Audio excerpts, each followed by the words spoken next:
नमस्कार। इस नए विश्लेषण में एक बार फिर से स्वागत है। आज हम चार्ट पैटर्न्स के उस सबसे बड़े उलझाव को सुलझाने वाले हैं जो अक्सर ट्रेडर्स को परेशान करता है।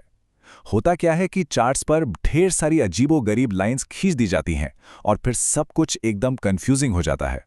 लेकिन आज हम उन फालतू लाइंस से आगे बढ़कर मार्केट के असली मोमेंटम को पकड़ना सीखेंगे।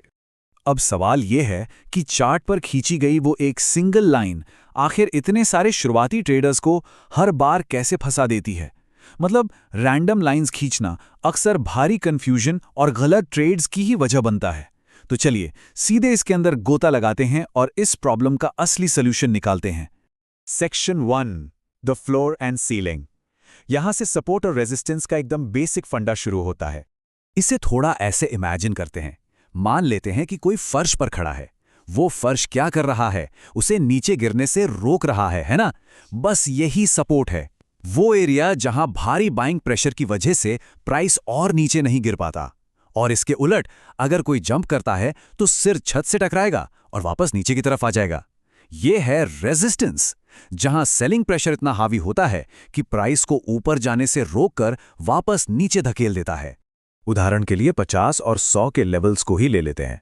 अगर प्राइस बार बार 50 तक आता है और अचानक से वहां ताबड़तोड़ खरीदारी शुरू हो जाती है तो 50 एक पक्का सपोर्ट बन गया।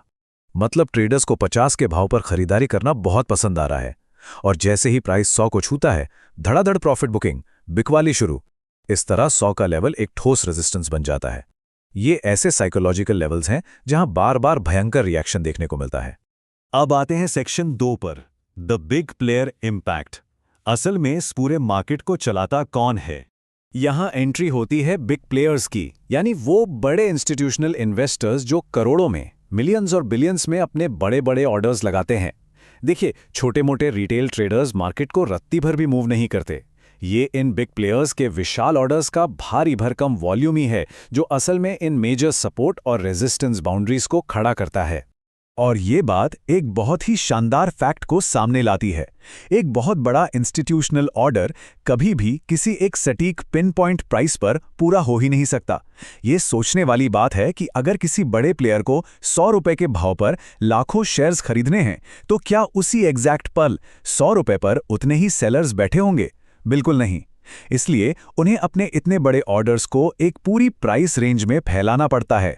और बस यहीं से जन्म होता है जोन्स के इस कमाल के कॉन्सेप्ट का। Section 3, trading zones over lines, charts को देखने की सही ट्रेडिंग टेक्निक।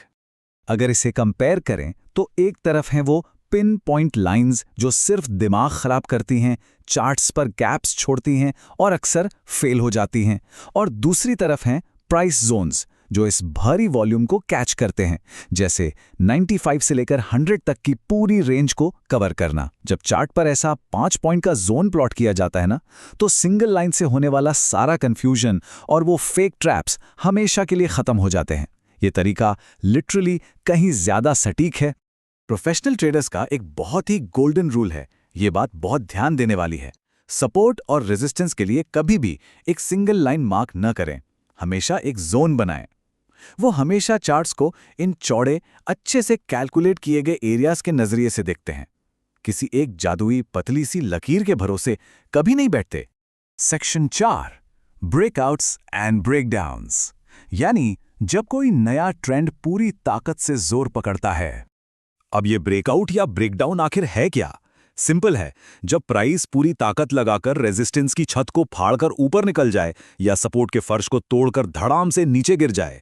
जब मार्केट का भयंकर मोमेंटम प्राइस को एक फंसी हुई साइडवेज रेंज से बाहर फेंक देता है ना, तो वहां से एक नए तूफानी ट्रेंड की शुरुआत होती है। लेकिन एक मिनट, हर ब्रेकआउट असली नहीं होता। यहीं पर वैलिडेशन चेक्स काम आते हैं। अगर प्राइस किसी जोन को कई बार टच कर रहा है तो यह साफ हो जाता है कि वो जोन बेहद मजबूत है। फिर उस जोन से प्राइस को बाहर ब्रेकआउट या ब्रेकडाउन देना चाहिए। लेकिन सबसे जरूरी बात, इस ब्रेकआउट को भारी वॉल्यूम का सपोर्ट मिलना ही चाहिए। अगर बिना वॉल्यूम के ब्रेकआउट हो रहा है तो वहां बहुत सावधान होने की जरूरत होती है। ये एक खतरनाक ट्रैप का पक्का सिग्नल है। मार्केट अक्सर नए लोगों को फंसाने के लिए ये फेक आउट्स वाला खेल खेलता है। Section 5, the role reversal strategy, market के ट्रेंड को पक्का करने का सबसे सॉलिड तरीका। मार्केट के असली ट्रेंड को पकड़ने का जो सच्चा रहस्य है वो खुद वो ब्रेकआउट नहीं है। असल जादू तो इस बात में छिपा है कि उस ब्रेकआउट के ठीक बाद क्या होता है। प्रोफेशनल्स कभी भी सिर्फ ब्रेकआउट देखते ही जल्दबाजी में ट्रेड में नहीं कूद पड़ते।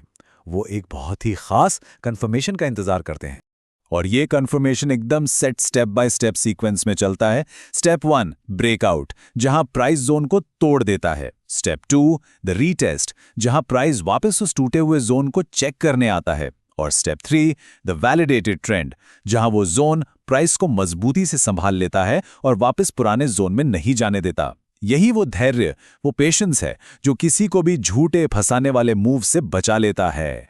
तो यहाँ का सबसे क्रूशियल पॉइंट है रोल रिवर्सल।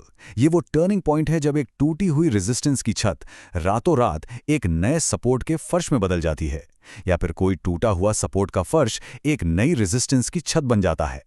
बस यही वो इकलौती चाबी है जो एक फेक आउट और एक भयंकर प्रॉफिटेबल ट्रेंड के बीच की लकीर खींचती है।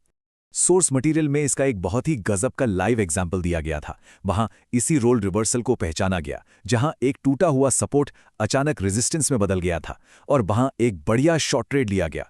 सिर्फ इस एक अकेले कॉन्सेप्ट की मदद से सीधे $3000 का प्रॉफिट जनरेट किया गया। बिना किसी शक के ये उदाहरण रोल रिवर्सल की ताकत का एक बेहतरीन सबूत है। तो अब इस पूरे विश्लेषण के अंत में एक बहुत ही गहरा सवाल खड़ा होता है। क्या चार्ट्स को देखते समय अभी भी उन रैंडम कंफ्यूज करने वाली लाइंस में ही उलझे रहना है, या फिर अंततः उन अदृश्य जोन्स को देखना शुरू करना है जो असल में इस पूरे मार्केट के गेम को ड्राइव करते हैं? अगर चार्ट्स को देखने के लिए इस बिग प्लेयर वाले नजरिए को अपना लिया जाए ना, तो सच मानिए ट्रेडिंग का पूरा व्यू ही बदल सकता है। और इसी विचार के साथ हम आज के इस विश्लेषण को यहीं समेटते हैं। इस चर्चा में शामिल होने के लिए बहुत बहुत धन्यवाद।